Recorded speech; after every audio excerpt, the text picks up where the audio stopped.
Hello guys, and in this video I'll just show you briefly how to download extensions in VS Code. So what you want to do is that you want to go to this extensions logo and you want to search your extension. Let's say I want to download ESLint, and you just click this extension and just install. And then now sometimes it might not work, so you want to do is press X and then restart VS Code, and then normally it should work, but sometimes it does work. First try. And there you have it, you have ESLint.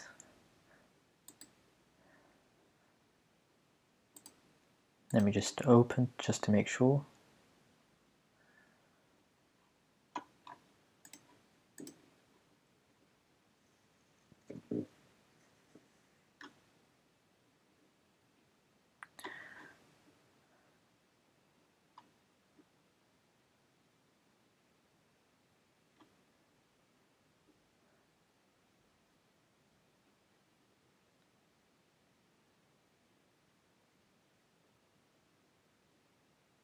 So now it's activating your extensions, and there you have it, ESLint is installed.